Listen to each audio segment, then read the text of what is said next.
On this week's episode of Marketing O'Clock. Soon, Meta advertisers will be able to take advantage, plus, of new generative AI features. Google got their Fiskers out because they sure are cutting coupons from the SERPs. The DOJ isn't letting Google's monopolistic practices slide. All on today's show. Welcome, you are listening to Marketing O'Clock. Just stay tuned. Digital marketing news, but let's get specific. Digital ads, SEO and analytics, social media and more. Pretty much everything that'll make your website perform. With new shows every Friday. We give you the news with sass and puns and definitely hot takes. Thank you for tuning in.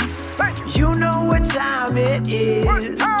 It's officially Marketing O'Clock. Settle in, sit back, keep it locked. Hey there, I'm Christine Zernheld. AKA Shop. I'm Jess Budd, And I'm Greg Finn. and it is officially Marketing O'Clock. Here on May 10th, 2024. What's happening to you, Shop? Well, I have a daughter. Her birthday was back in December. And Happy birthday. Yep. You slowly bring out the presents. You know, it's a reward. Is your daughter's name Jesus? Should be. No. Okay. You got to bring them out a little bit at a time. If you give her all the presents at once, it's a waste. You know, rainy day. She's, acting up. Hey, if you cut it out, I'll bring out this present. So we're down to like one left. And it is a National Geographic rock tumbler that was gifted to her. 3, everybody. It was the 3rd birthday by my brother and sister-in-law. That's amazing. They had the best intentions. That's a great present. Because she had a science party. That's a great present. So they're like, we're going to do a science gift. And I guess my sister-in-law really liked the rock tumbler when she was a kid. Obviously not when she was 3 because she wouldn't remember that. So I took it out last night and I had no idea what I was getting into. I'm now looking at subreddits. You didn't grow up with one? Rock tumbler, TikTok. I had no idea. So you take it out, grit number 1, fill it up with water, plug it in. I didn't find the paper. I had to look it up online. Again, subreddit. It takes like 2 months to tumble the rocks. Yeah. I plug it. I'm like, okay, it'll be in my kitchen, whatever. We'll look into it every day. It is Put it loud. in the kitchen. Can I tell you, honestly, I bought my niece a rock tumbler probably when she was like 6 because I'm like, these are the coolest things ever. Never used it. I don't get it. Never used There it. must be Never like used rock it. tumbler people and not rock tumbler people. dads Oh, are rock big tumbling rock is so tumbler cool. people. If you go on Instagram, you look at like tumblers and they talk about all the grit. It's amazing. You don't even really get to see what's happening. Like if it was clear, Right, but that'd you be get- cool. But you get the rock afterwards. And then what do you do with it? Throw it in the trash? No, it's a you cool look at polished it. rock. Yeah. You're like, look at this. You put glass in there, it'll like turn into like cool frosted stuff. And is this thing going to set my house on fire? Probably. No. I don't have a garage. Like, I don't know where to plug it in. Do you have a Basement. basement with a toilet in it? True, I do. Yeah, I put it do. on the toilet. Okay. That rock tumbler could be a white noise machine. It's like the sound of my childhood. My It is. dad, we didn't tumble the rocks. My dad did. It was just running in the garage at all times. All the time. No idea It's where the amazing. rocks It's are, the but he It's a loved whole it. new culture I've never been a part of, so I'll I'm keep excited. everyone Welcome. updated. Welcome in. We'll be Yeah. on phase 2 next week. What's happening in the news this week, Greg? All right. The biggest news this week is Google has begun the enforcement of the site reputation abuse policy. They'd said this was coming after May 5th, is I believe the technical term that they put out there. And apparently this is only applying to people that received manual actions up until this point. So you should know that this is coming, essentially. One of those companies that did know it was coming was Forbes. They completely delisted their entire coupon directory, and it is now gone, vanished. And they did that pre-site reputation abuse policy rollout, whatever, update. And on May 6th, Google search liaison Danny Sullivan said, it'll be starting later today. While the policy began yesterday, the enforcement is really kicking off today. Barry Schwartz wrote an article about it, and apparently he got something wrong because he had said it was algorithmic in the way it was released. Danny corrected him and said, we're only doing manual actions right now.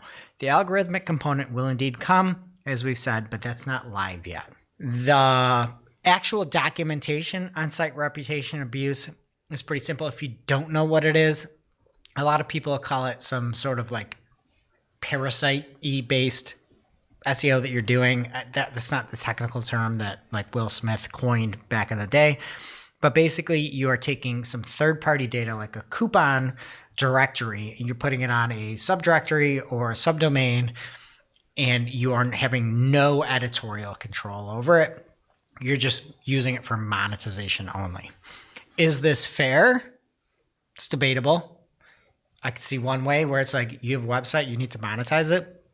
It's also Google gets to define Google's terms. And if they think that something like a CNET, or Reuters, which is supposed to be about news, has something that they are not organically maintaining and upholding, then they can ding them for that.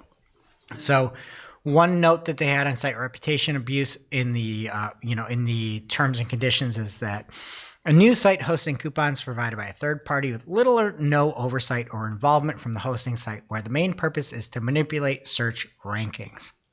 And I think, honestly, journalism is hard today. It's really hard to monetize. It's hard to get subscribers. It's hard to make money off of ads. And this has been like a boon for many of these journalists, is like, hey, I can make some extra money by popping this on. That has gone poof. And Aleda Solis at Aleda on X had a bunch of great screenshots of things like Carhartt promo code, Postmates, and what they look like before and after. And you can see in the one example, something like Reuters was ranking number 1 for GoDaddy promo codes. Obviously, Reuters is supposed to be a global news organization. And after the update has fallen off the face of the earth, and now things like Coupon Follow and Retail Me Not and Groupon and GoDaddy, obviously it makes sense, are some of those sites that are ranking. So this was, again, up to this point, it appears that it has only been those that got manual actions. I just feel for some of these people that are going to have site reputation abuse issues that are algorithmic whenever that rolls out. Because Danny said that's rolling out. I mean, that's going to be really, really tough because you're going to see whole sections of your site completely lose that volume. Lily Ray has also been keeping a good tab on this. And apparently she has talked with a publisher that received a manual action, but they have an in-house coupon team that sources all the coupons directly, like actual employees of the publisher company with no third-party involvement, according to Lily Ray. And she points out that there's a bullet saying in the reputation abuse policy that there is that involvement with some of that. So there may have been some extra push towards those that are keeping up their coupon sites internally. And that's where I'm like, how do you even know that, Google? Yeah, how could you know that? How do you know that? And then also, what is content that's created for search engines only, right? Like that's like one of the big things in the site reputation abuse is that it's trying to manipulate search rankings. So what if your search engine land or search engine roundtable or search engine journal and you're out there putting out coupons for tools? Is that okay?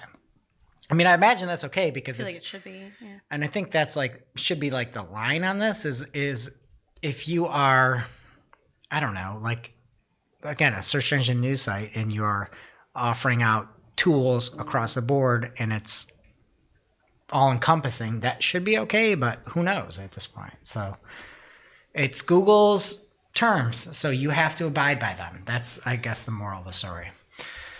And then lastly, I thought this was interesting. There is one item out there that is a subdomain on maybe one of the biggest domains out there on the internet, groups.google.com. And Lily Ray said, just wondering if groups.google.com will be penalized for site reputation abuse, especially considering visibility is growing again after being flagged for extreme spam late last year. New spam pages are being published and ranking daily.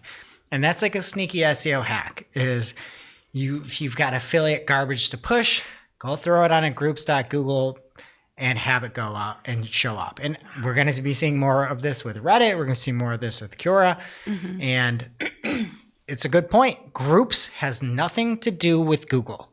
Google doesn't oversee the content on groups. Why is this still not only there, but thriving and flourishing? That's a great point. Again, it really seems to be targeted towards search engine first content and is in the process of rolling out at this point manually. All right, Jess, what do you got? All right, moving away from manual anything, big news for Meta advertisers that need a hand on creative. Meta announced this week new generative AI features for ad creation. There's not a ton of information about this yet, but Anu summarized it beautifully for Search Engine Land. A couple key updates here. There is image generation and text. So for images, it says advertisers can now create complete image variations inspired by their original ad creative, including different backgrounds, text overlays, and adjustments to products that are shown. And then on the text side, Meta's AI will suggest ad headlines and body text that's tailored to an advertiser's brand voice and some key selling points from previous campaigns. If that's true, I'm a little less scared of the output, but I don't know how much you get to give it, like how much direction you get to give it as far as that goes. So I guess we'll see. Again, there's not a ton out there on this yet. But it does look like it is going to be rolling out globally by the end of this year, and it's part of that Advantage Plus ad creation process. So a couple examples if you're watching us on YouTube. We've got the image up there, but again, really, really minimal details right now. Just know that, more AI is coming and seemingly a little more fitting and catered to your brand, but in the image, if you're a listener only, it's coffee. Yeah, and to me, that makes that's sense, easy. right? Like when Google came out with it about Demand Gen last month, and they're talking about different tents you could buy, and they're all fake tents, like with the, or I can never say that word. You say it for me. Aurora Borealis? Yeah. You have fake tents around that. How's that going to help you sell? You don't offer those. No. So like something like coffee, this makes sense. Use it at your own discretion. I'm worried about those loose beans. Someone's too. going to have to clean those up. Yeah, what a mess. How do you make coffee, bro? Okay, next up here, Danny Goodwin has an article on Search Engine Land this week, and it is called How Google Harms Search Advertisers in 20 Slides. Whoa.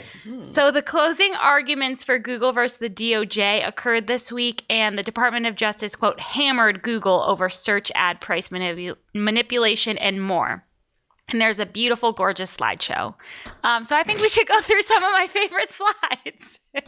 These, Excuse me. the DOJ absolutely like roasted Yeah. Google. This is like Kendrick Lamar. Yeah. So these are quotes. It's not even like they didn't even have to try to roast. It's just quotes from Google, like what they said. They didn't have to try. So maybe, Greg, I could ask you the questions and you could be Google. You do such a Sure. good job at Yep, it. I'll be I know Dr. how much you love them. I'll be Dr. Adam Judah right now. So this one is called Google defines fair prices as higher prices. Question. So yes, ads quality sometimes does try and raise prices. I would describe it less as raising prices and more coming up with better prices or more fair prices, where those new prices are higher than the previous ones, but not raising prices. They're just more fair and higher. I added that last sentence. And that was Dr. Adam Jude, Vice President of Product Management at Google. And his quote ended it at the previous ones. But he still said a lot of fluff about how it's not raising prices when it is. Oh, yeah, but the new prices are The higher. prices are better because Prices they're are higher, Yeah. but they're not raising the prices. Okay, this is a good one. This is a conversation with Dr. Hal Varian, the chief economist at Google. All right, and I'm going to be Hal, right? Yes. Okay. A monopolist who sells things through an auction could control the auction's outcome by changing the design of the auction itself. There could be ways to do that. Yes. A monopolist who sells things through an auction could influence the auction's outcome by changing the algorithm that runs the auction. Is that right? Well, yes. If he changes the algorithm, you get a different answer. Finally, sir, a monopolist that wanted to influence the result of an auction would have a number of levers that it could use, correct? Correct. Yeah. End scene. Like maybe tuning, squashing, all those things we talked about a few months back. Okay, I like this one too. Sir. Oh, this is with Jerry Dishler, Quick, our I need favorite. to find a couch quick so I can really get into it. Was he on a couch? So I need to shake some. Oh, Yeah. Was he on the couch? yeah. So this one's with Jerry Okay, Dishler. I'm Jerry. Sir, would you agree that Google has raised search ad prices by 10% for some queries, correct? By 10% for some queries, it's possible, yes. And would Google keep enough advertisers so that its revenue would go up if Google implemented a 15% increase? I imagine that's what the author would say, yes. Do you have any reason to think that that's not true? No. Yes or no? Did you give that answer? That is the answer I gave on September 28th, 2020. Yes. That is a monopoly! I'm not the lawyer anymore. Do not pass go! You're saying you can raise the price 10%, you could raise it 15%, and people are still going to buy it. That's a monopoly. But those are better prices now. Fairer. Mm-hmm. Again, it's Google and they can do what they want. My biggest issue is none of this stuff is disclosed. They've for such a long time talked about the auction as if all of these stats and everything that you do matters. And we just found out with a lot of this testimony that it really doesn't. Yeah. So there's one piece of this I don't think we've talked about on the show yet is this format pricing. So I wanted to cover that quick. And it's the idea Google says advertisers never pay more than their maximum bid. Which we all know is a complete farce in 2024 because they changed around the way that Google works best to use smart bidding. And with smart bidding, you do not have bids unless you have a portfolio bid, and that's a different story. So I guess in 2017, they launched this Project Momiji, which I don't think we have talked about on the show.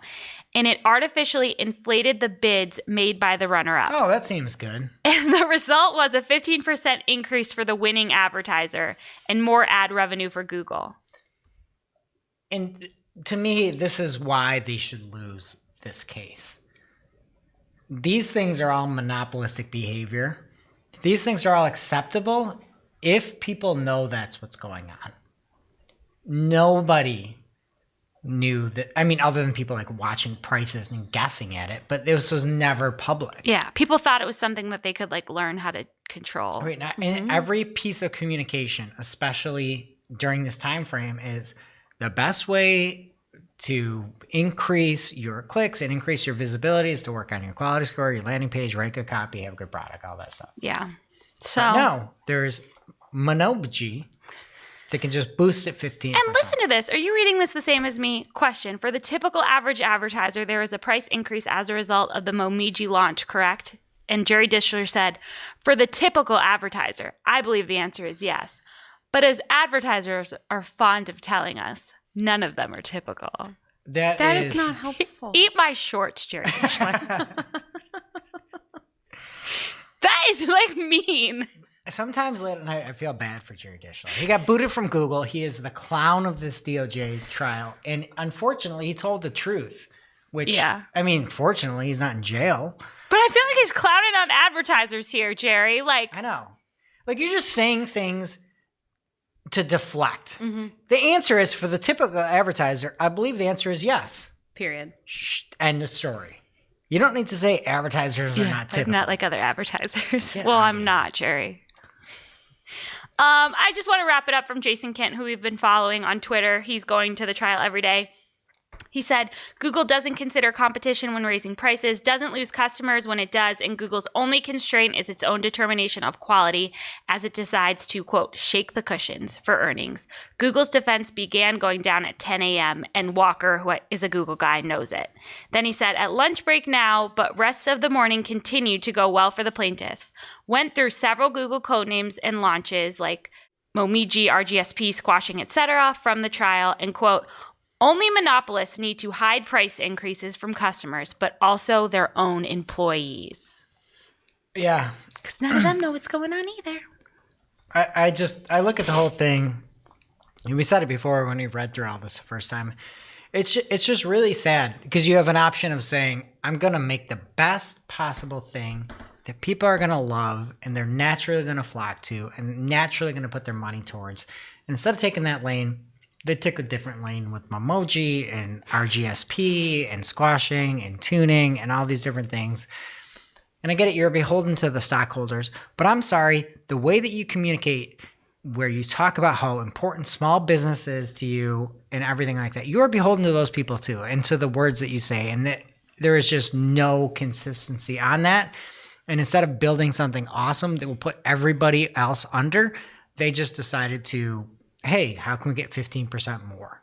And I think it's just very disheartening, but it's something we're accustomed to, unfortunately. And then I don't know if you have anything else, Shep, but I really think smart bidding, there's going to be a massive fallout from that. You just simply can't tell every advertiser that you have that you're going to go in and do their best for them and control all these bids. Seeing some of this DOJ stuff, you totally understand why there are no bid caps anymore unless you use portfolio bidding, which is a small subset. Smart bidding works. How much of your campaigns? For some people. How much of your campaigns use smart bidding? 100%. 100%. Actually, 90%. Now, what percent confidence do you have that Google isn't going to be ratcheting that up? We just saw from Tenuity, we talked about it last week. That Google they are ratcheting it up. They are. Yeah. And it's now a loophole because there is no maximum CPC, which is, again, it's a choice, not the choice I'd make. And then it's just, you realize that in this world, bad people win. Bad people win. That's what you got to do. Like, you think growing up and stuff, like, you could be a good person and like win, and you can't. Well, You can't. we don't know what's going to happen from this trial yet, right? How many advertisers are going to get 15% back on their budgets? Maybe justice will be served. You can't win in this world being a good person is what I realize. I'm trying. I'm trying. You can't.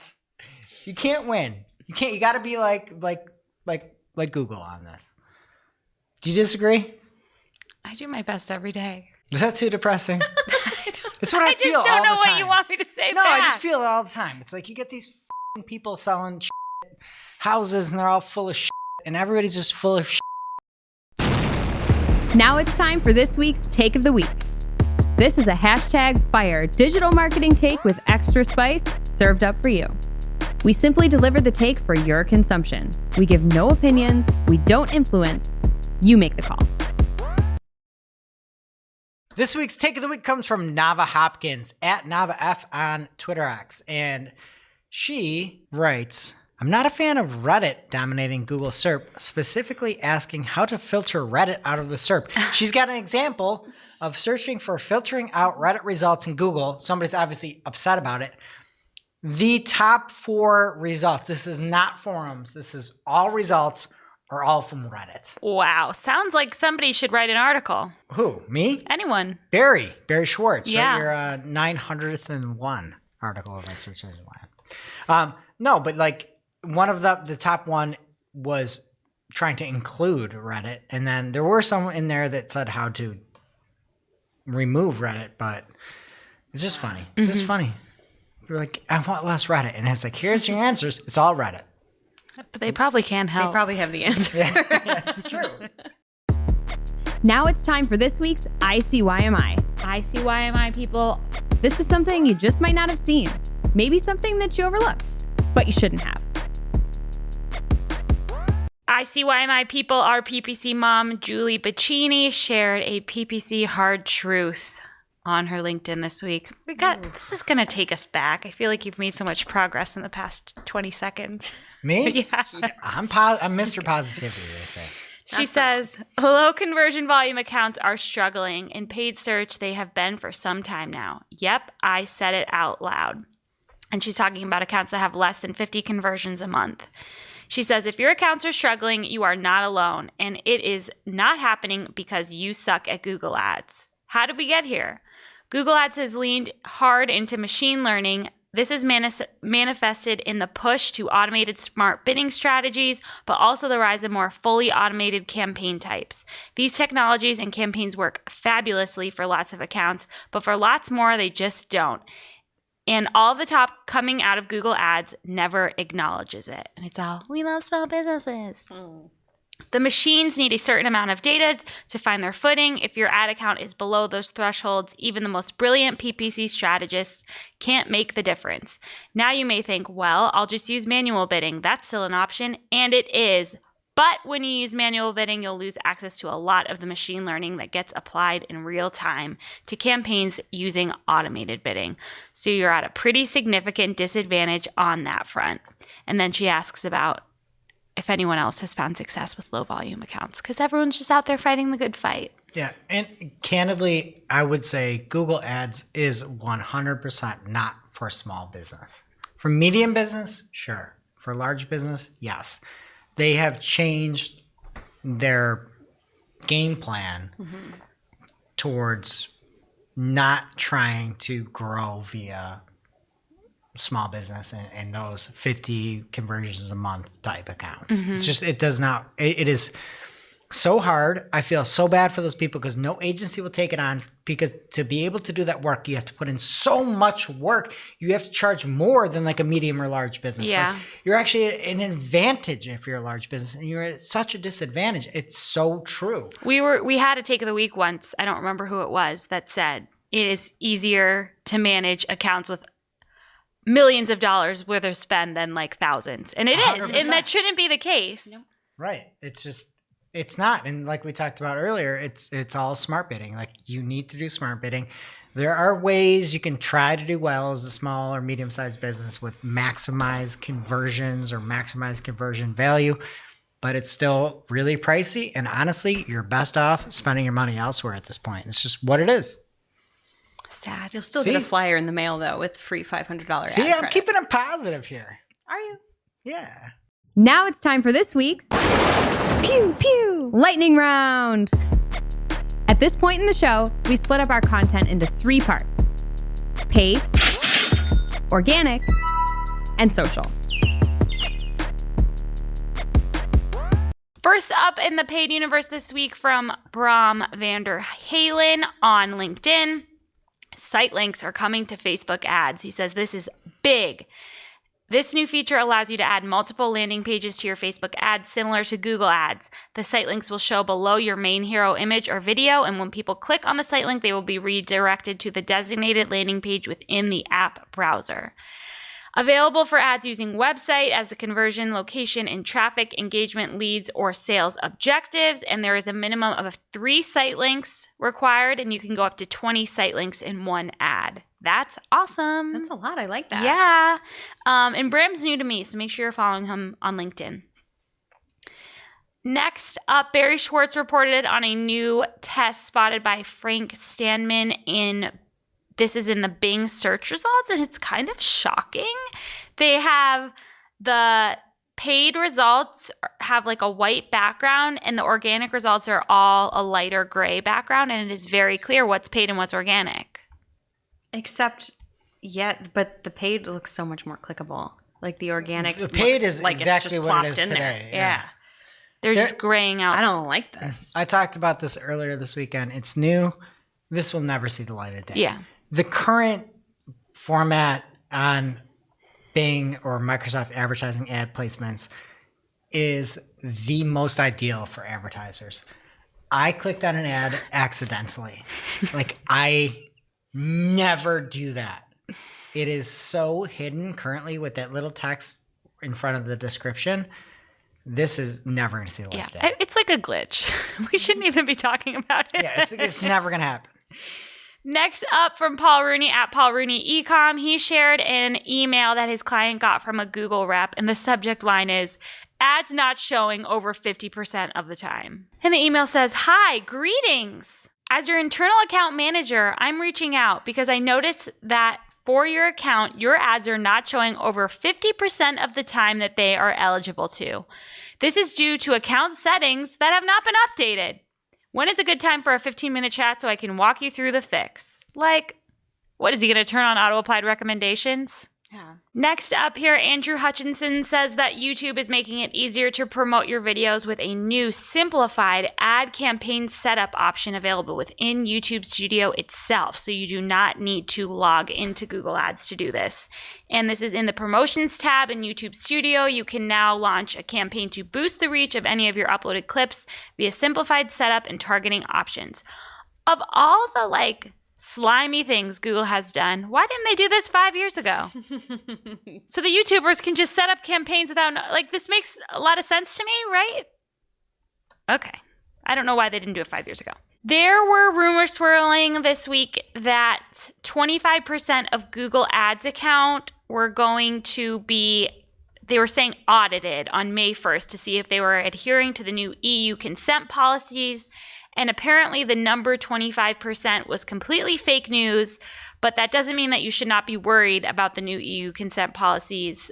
Ginny had a tweet and she said, the rumor about Google auditing 25% of Google Ads accounts in May 1st is inaccurate, but she talks about how, in accordance with the EU UCP audit program, advertisers in non-compliance with the EU UCP may be subject to enforcement action. So you don't know when it's going to be coming, but it's coming. Just figure it out. And from a legal perspective, just adhere to this stuff. Like, Google isn't doing a site-wide 25% ad account audit on May 1st, but if you don't have consent mode up, guess what? You're probably not going to be eligible to run ads because you're breaking the law. Just don't break the law and you'll be okay. Right. Like, what are we doing?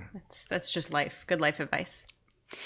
And finally here, Dario Zanoni shared on LinkedIn that Meta Ads is removing detailed targeting exclusions on June 28th.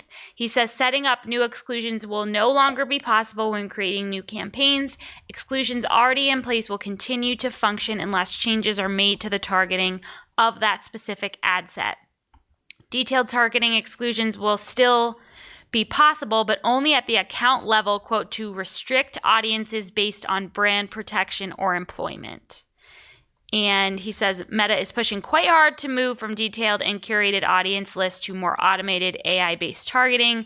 This might be effective for high-volume, conversion-focused campaigns. And he has some details about how this is going to affect the scope is going to be at the account level and all the controls you have to worry about now. So you should definitely check out Dario on LinkedIn for all of those details because I'm not a Meta Ads girly. But that is it for paid What's Happening in Organic. We've got a lot here in organic this week. First up, apparently Google has dropped the count of search results within the SERPs. So when you perform a search, you used to see how many... The O's. Yeah. Well, no, the O's are still The there. pages, okay. But it is now hidden under tools, though. Barry Schwartz discovered this. It is now not listed like, hey, I see what you mean. 0 of 200,000. There's a GIF up, and you can see about how many results are there. Wow. Many people would use this to see like what competition they're up against. It still seems like it's there for the moment. My guess is that it won't be there forever if they're already moving to this. Next up from Barry over on Search Engine Roundtable, John Mueller had made a few statements. I think it was probably over on Mastodon. That's probably why Barry had to blog it. But he had said, making a site more helpful, assuming that's what you're aiming for, doesn't mean you have to add more content. There's a lot that goes into making a helpful site. Content is one part, and more content is not necessarily more helpful. Think about how you use the web. And went on to say that you can recover from being hit by what was formerly a helpful content update that's now rolled into the core algorithm. However, as we talked about last week over at gsqi.com, Glenn Gabe has been tracking 380 of these sites and none of them have recovered. So everybody's like, thanks, John. Why haven't we seen it? But again, to his point, it may take time and you have to do things the right way. But we're just not seeing it. Nobody's seeing it out there. Trust but verify. Let's see something here. Okay, and from Lily Ray at Lily Ray NYC on Twitter, goes on to say that this is awful news for food delivery companies. And apparently there's a subdomain that isn't yet ranking organically. That's orderfood.google.com. Something that one might say could be against the site reputation abuse policy. But it is showing a bunch of different listings. Storefront by DoorDash, Get Bento, Seamless, Grubhub, all these different order delivery sites. And when you click through, allegedly there is a affiliate code where it says UTM_campaign equals GPA. You and I have seen this right before Bruno 19 when tourism shut down. We had a company that I remember the name.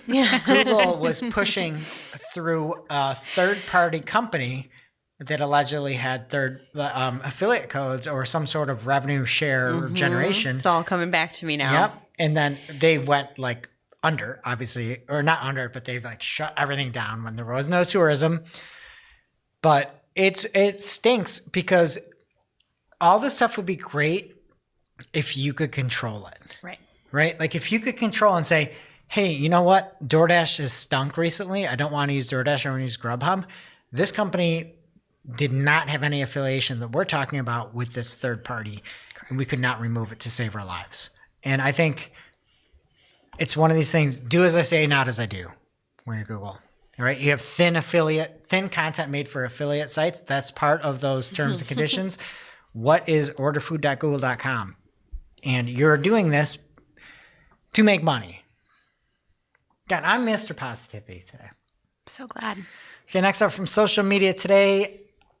If you don't have any ideas for content as a creator, YouTube can help because, quote, we're going to make it easier for creators to decide what to dream up and share next. We're experimenting with a tool that uses AI to serve as content inspiration. If you're a creator in the experiment and you navigate to Studio, Analytics, Research on desktop, you'll see ideas for content you could create to share on YouTube. Tape should check it out and report back. It's going to just give the weirdest stuff. Also, if you're using this, you're going to lose. Sorry, you're not original. You're not We're all entertaining. losing anyway. We're all losing anyway. I thought we were even positive today. Yeah, think for yourself. Do what people want, not what AI tells you to do. Please, dear God. Okay, YouTube is also expanding a test of its new AI-powered jump ahead option, which enables viewers to skip ahead to the most engaging part in any clip. I don't love this, personally. No. I think I used it in a rock tumbler video yesterday. I love the chapters. To me, the chapters is huge. That's a big deal. I think they should push that more and have like a almost like a UI for chapters where you can sort of see the segmentation, but it'd be cool to jump to the next chapter or something like that. But this just has an AI driven prompt and you can go to like the next highest engagement part. And what is the how do they rate that? So I watch a lot of like fights, like World Star hip hop stuff. What? And so You don't. I watch a ton of fights. No, you don't. Okay. Just fights. My mind is But blown. you can just get to the fight part, and it's like Greg, this is the most replayed part. Reassess your choices. Yeah. I am. I'm doing things that bring me life. But how do you think Google knows? Is it when people are liking? It's when people go to that point in the video. Oh, because people are manually Right, so going you can just ahead. get to the fight. Okay. You don't have to get to the trash talk or the full You hot. do not watch to the fights on No, I World just Star wanna see Hip the Hop. fights. That is not true. It is. You have no time for that. It is 100% true. I'm Don't. on X right now. You're gonna upset me. No, I'm on X right now, and we're gonna type in who I'm following on fights. Why don't you just watch the new Roadhouse? There's emojis all in the name of this person. Where is it? Real Crazy Fights. How have you never shared this before? Is this new? Who doesn't like fights? Me. I don't like real fights. I love like stupid violence in movies, but I don't want to actually watch people hurt each other. Wow, we're gonna play pet peeves later, and I'm gonna give you a little teaser. What is wrong with society that we play UFC fights in a restaurant while people are trying to eat? Oh, that is. You're just I don't fighting. like that. It's so disturbing. like that. I will Sports. leave. Mm-mm. I won't leave. I'm hungry. But it's so disturbing. No, fights are cool. Next up from John Mueller, probably on Mastodon. John was asked by Rowan Collins, any discussion on following suit and removing the disavow tool in Search Console? And John from Google had replied, at some point, I'm sure we will remove it. Glenn Gabe has been banging this drum for the last 3 years. Maybe this will be the year, but to me, it never made sense. If you are that good algorithmically at determining what's spam links, why would you have this tool? So many people see this tool and disavow everything they have. There are smart SEOs that can use this tool properly, but there are also very dumb site owners that can use it improperly. So maybe that will be removed at some point. Also from John Mueller, a very John heavy show. Some people are asking, because there was like Rocky Mountain News or some weird site like that. They had news in the domain name. And they said, are we going to be, and they dropped in visibility. And they said, is it because we have news in our domain name? And John Mueller said, from search's point of view, it's fine to have news in the site name. And we made a joke on it's new. Is like, we shouldn't make, if Barry ever set up a site for that, you shouldn't make it itsnewsite.com because then you'd be banned. Because it would have news in it. This is so ridiculous. And- What are we Things doing? What Yeah. are, like, there's only so many domain names left, and if you're a news, I know. if that's what you're called, Like, you can't be like the best new stuff because you got news in it. Yeah. Okay. ridiculous. There was a report from StatCounter that Google's market share has fallen to the lowest point in over 15 years. It actually was just a bad data point. Like an April Fool's Google joke. didn't drop to the lowest point in 15 years. There's just a tool inaccuracy and has been corrected. So if you saw that at any point, it is not true. Google is still doing fine. From Thank God. Search Engine Roundtable, this does appear to be true. Gemini has stopped linking out to different sources, and Barry had an example of what was showing up for link schemes, and it was linking over to other locations, and those links have been removed. And this is Gemini, something that's AI driven, and in my personal opinion, having some data or background information or sources where this information was created from helps. And it appears that Google is still linking to Google properties, but there are less links externally, according to the Search Engine Roundtable article. And all of that is completely fine, with the exception that Google, an alleged screenshot was shown for an answer of how do you get rid of kidney stones quickly? Oh, no. And the number one answer was you need to drink 2 liters of urine a day. No! Or no, it might have been 1 liter or 2 liters a day. Either way. And I Either could way. not replicate it, but I went to go see the sources. And Google AI still has a massive citation and sourcing problem. But there are screenshots showing that the AI answer that Google gave as an AI answer was drinking 1 liter to Copious 2 amounts. liters of urine a day. To get rid of stones. No, the correct answer was somehow like you're supposed to drink enough where you pee 2 liters a day. That makes a lot more Because sense. it helps whatever. Right. But somehow the AI got jumbled allegedly, and it was saying to drink 2 liters of urine a day. I'm terrified. Just Makes this But me is that's think why of you Google want health citations. problems, But yeah. you need citations on that stuff because somebody's going to look at this, and you have 3 little blurbs that you can choose from, and you don't know where each point came from. And to me, that's the biggest issue right now. And where if you go to perplexity.ai, you get tons of citations. ChatGPT, we talked about it last month. They have more citations than ever now because of some lawsuits. And why on earth would you be trying to use less citations other than just sheer greed? There's no answer that goes through my mind other than sheer greed of keeping people on Google or on whatever AI that is using it. You should be able to get that information accessible to users.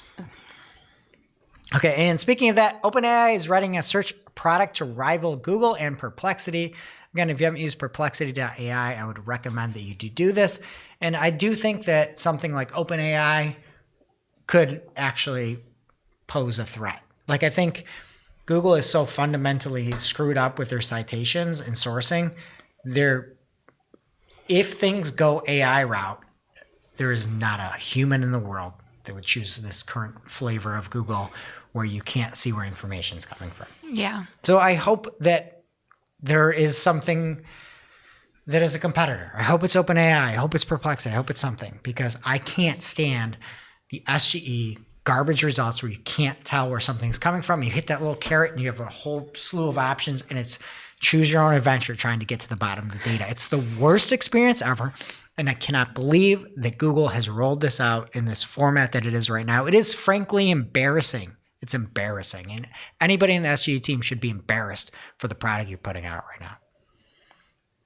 And this is from somebody that's got a black eye. Love spikes. Love spikes. It's a black eye to your company. All right, man. Jess, what do you got in social? It gets better, I guess. So first up, a message from Team LinkedIn, why we have games. They study the world's best workplaces every year, apparently. And according to them, turns out one of the best ways to deepen and reignite relationships at work is simply by having fun together. I would agree with that. Their approach to it's interesting. They're excited to roll out 3 thinking-oriented games, Pinpoint, Queens, and Cross Climb, that allow you to do just that, compete with your connections, spark conversations, and break the ice. Games forge relationships, and relationships are at the heart of everything that we do. Love always, LinkedIn. It didn't say love on. It didn't. It said game on. It says game on, which is cute. And then it says Team LinkedIn. And then it wants you to just start a game. I think that this is fine. I don't care. I'm old school, though. Like, we could just get up and play cornhole. If you're a remote team, maybe this is nice. Get up and play cornhole? Yeah. We have cornhole upstairs. We can get You up wake and play up in right the now. morning and you're like, No, like get up from your desks and like don't be at your computer let's go gaming have together. Rise and grind. rise and grind. Hey, honey, let's play cornhole. Not romantic relationships, work relationships. Oh, okay. Anyway, the point is, if you're a remote team, this Listen, is great for you. We've It's not already great got for memes. productivity. The remote teams, we've got gifts, okay? Like, Yeah. we don't need games. We don't need this. And that's fine. It's fine. I feel like some of the LinkedIn nerds love this stuff. You're like, oh, here's my business meme. Yeah, I feel, again, I don't think it's a bad thing to have. I just think they're coming on a little bit strong and whatever. There's more important things going on in social. Why are you on Urban What are you Dictionary? Urban Dictionary. Oh, no. That's not what I meant, though. Oh my God, Greg! It's Urban Dictionary. I don't know I what meant to tell like you. the beanbag toss. Okay. Toss across. Please don't Google beanbag. Please don't. Urban. You know what? Next story. You should play games on LinkedIn. Okay. Much bigger and less surprising news here. TikTok has filed a petition in federal court seeking to overturn the unconstitutional TikTok ban. They claim that the forced sale into US-based ownership is unconstitutional, unfounded, and designed to actually ban the app across the nation. That's their stance on it. Politicians are arguing that the bill is not a ban, but that TikTok's position is that it essentially is, because they'll never be able to divest themselves enough in order to meet the specifications to stick around, essentially. So TikTok thinks that the U.S. government is playing cornhole with TikTok. By the Urban Dictionary definition, which y'all can Google on your own, yes. Okay. So get your popcorn, people. There will be more to come on that. All right, in another not surprising news story, Reddit is reporting increases in users and revenue in What? Q1. I know. Are you How surprised? did they get all those new users? I'm pretty No close to idea. getting the app. Really? You would love Reddit. Wow. I know You I actually would. would. I will I just customize your don't- app and you There's can fun report back stuff next on week. there. I don't want your fights. No, I know. No, I will I not don't do fights want- for you. Do you like neon signs that are like lit wrong? There's a good subreddit for that. Sometimes. Yeah. You need like holistic stuff, like good vibes, like Ducks. humans being bros, stuff like that. Yeah. Taylor Swift theory. Swift theory, Probably Swifties, tons of it. Swifties in deep, QVC, HVAC. What's the other one? HVAC. HQS.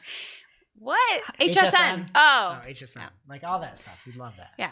There's good stuff on there. And people think so because daily active users are up to 82.7 million, which is apparently an all-time high and 37% increase year over year. They also reported a 48% increase in revenue year over year, but on the flip side, have a huge increase in operating expenses. According to the article, they are operating at a whopping $575 million loss currently. But at least we're seeing some new things, some new ad products. I've got a great idea. They're everywhere in Google. Kindle app. Kindle app. It would make me feel better about like doom scrolling through Reddit. Paperwhite. Oh, you're just trying not to have your time. Could read it before bed. Time on Yeah. phone numbers. I mean, to be honest, yeah. Yeah, I know. All right. Well, let's move on to Meta. Business verification is expanding into more regions. It was previously only available in Australia, New Zealand, and Canada. You can now have it if you're in Argentina, Mexico, Chile, and Peru, France, and Italy as well. So good for all of them. With that, I'm sure it's going to continue to go wider because they are also expanding features. There are now 4 shiny tiers that you can sign up for. They have various features included with them. And they have a promo price for new subscribers right now. So you can get a little bit of a discount there.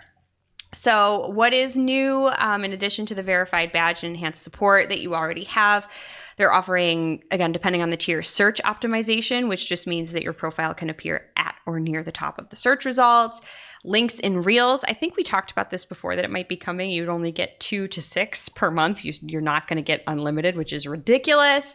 Enhanced profile elements like multiple business links and other visual elements to entice people to click those links, verification badges for employees to prove that you work for a business, custom chats, some other stuff. I don't know that it's worth it for, say, $350 a month, but you can try it out and get standard verification for $15 a month, see if it's worth anything to you. I don't know.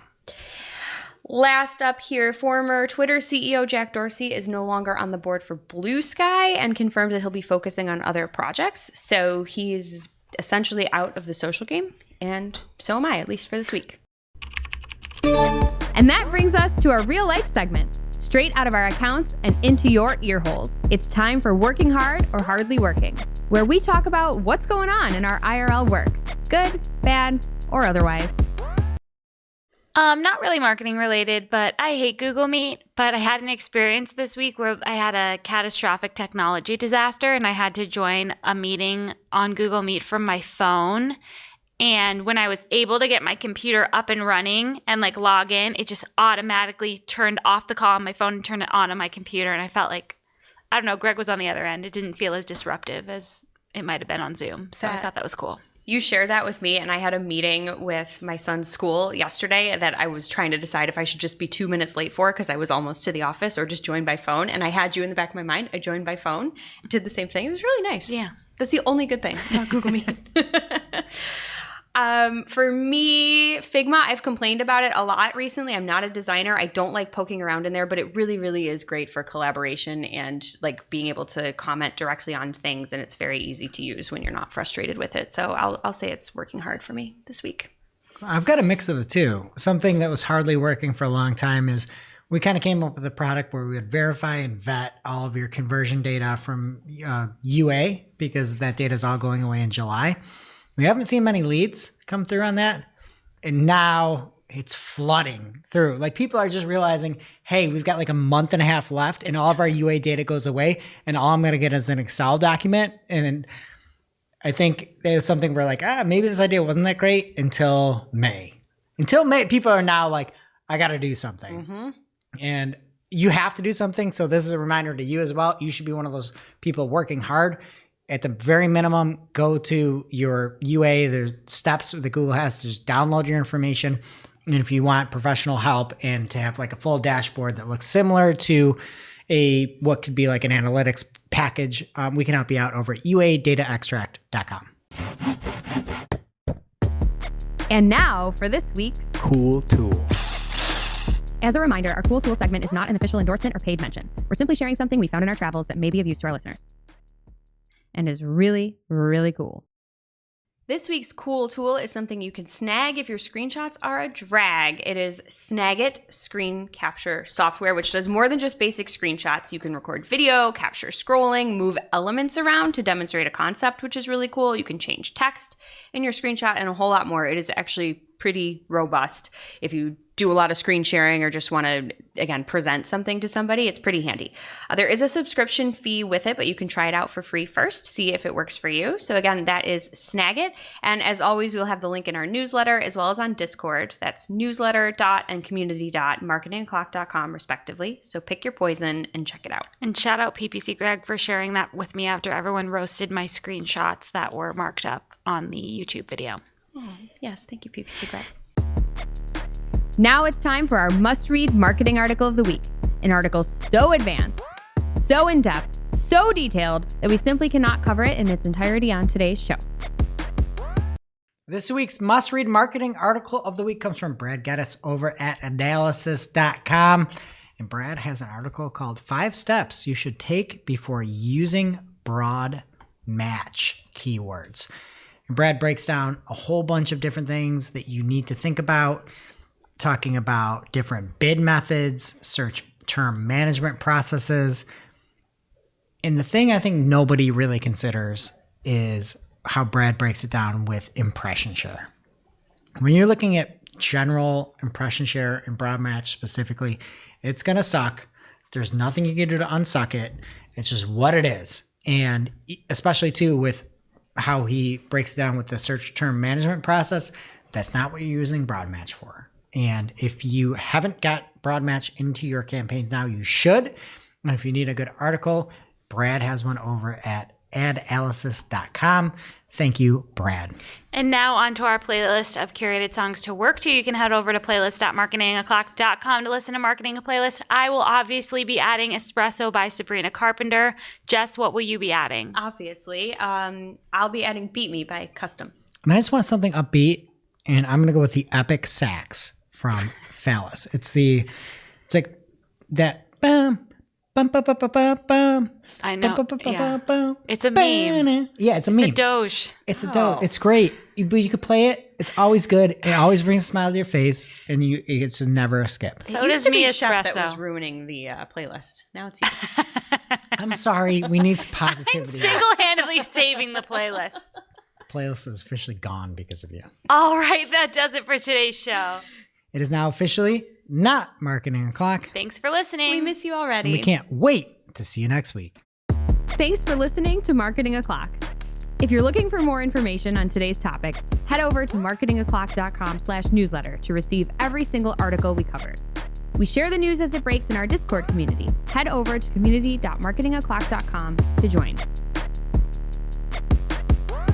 Welcome to this week's Shootin the Heck, where after our famous Friday news show, we don't talk about marketing anymore. We just... Shoot the heck. Today we are playing everyone's favorite game, It's Pet Peeves, where we share our pet peeves. Shep, this is my favorite game. I'll go first. I don't know what is so wrong with the world in this society that there are so many gentlemen out there who think that it is socially acceptable and not entirely impolite and disgusting to just spit on the ground outdoors. At a social event like a tailgate for a concert, who do you think you are? It's pretty gross. And then it's like, oh, maybe he's chewing tobacco. Like, you're disgusting, That's sir. better? Not better. You're disgusting. How can you control yourself so well when you're inside all day, like working a job and you don't need to spit, but when you're talking to people at a concert, you need to? I'm going to gag just talking about it. It is so gross. And then like being outside in the outdoors, like I'll just be like running around, my local park. There's like spit on the track. I'm really going to gag. It's so gross to bubbly me. spit wax? Can I play devil's advocate to this?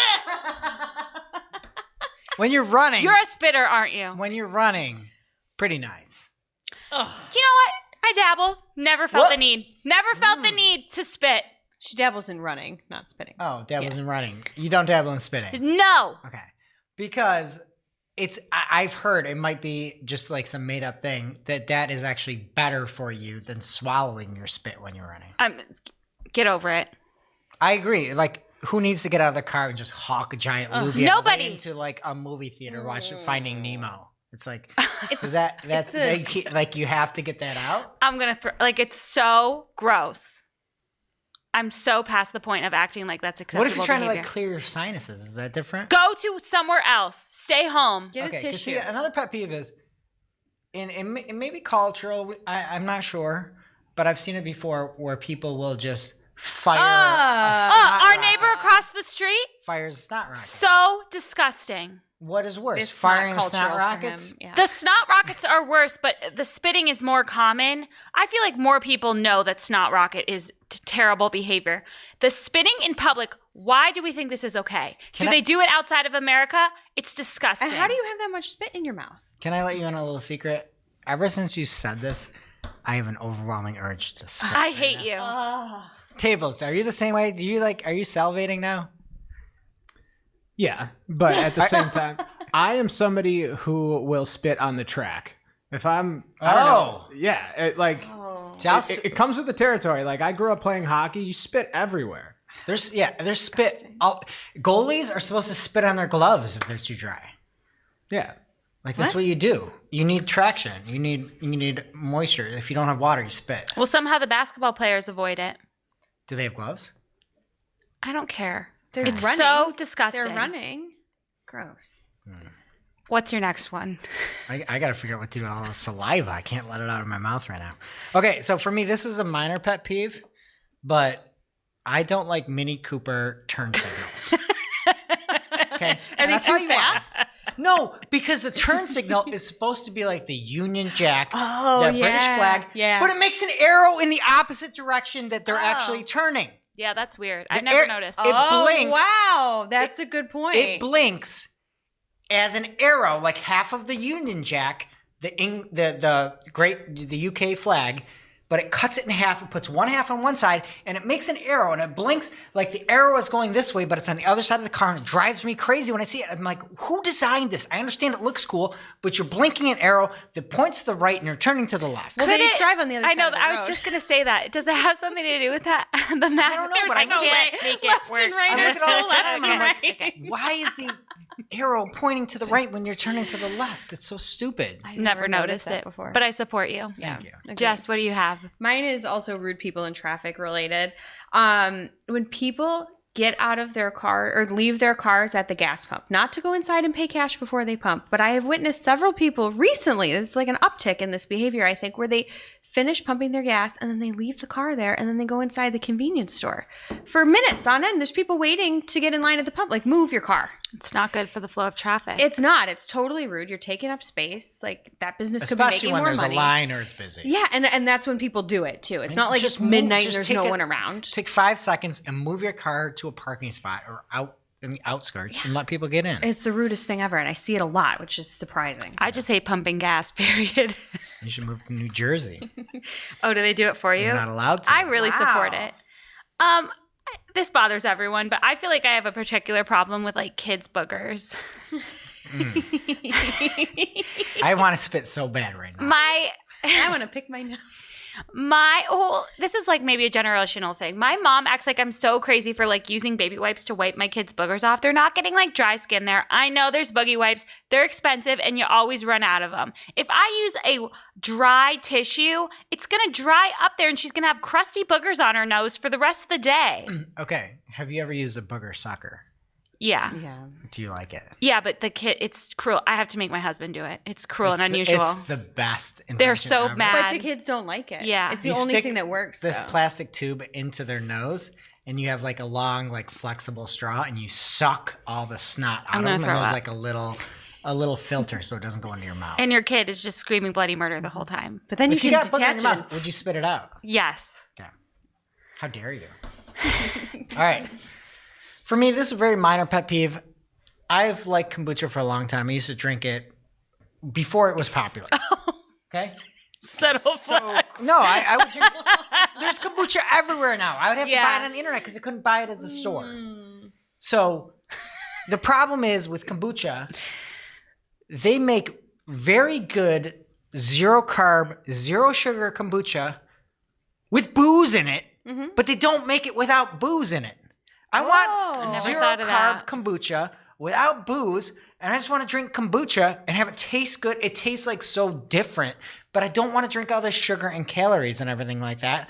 I just want 0 carb kombucha, and they don't make it unless you want booze in it, and they are hurting people's Waistlines. That's like waistlines They have the spritzers. and addiction. Yeah. They still have some sugar and calories, but it's like significantly less. It's like half sparkling water, half kombucha. But I want no the alcohol. booze without the booze in it. I just want the 0 sugar kombucha. Yeah, I just don't see what's wrong with having booze in it. Yeah. Some people can't have it who are at this table. I know. And I'm living vicariously through the fact that there's booze in your kombucha. You should just also, I don't think you're supposed to have normal kombucha either. So lame. I'm not. I've got nothing. I'm so bored.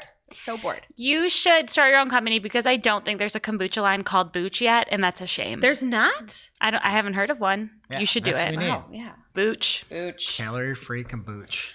Booch. Not kombucha, just booch. Well, when you're making a tagline for your product, you can use my next pet peeve. I hate when people use quotation marks incorrectly.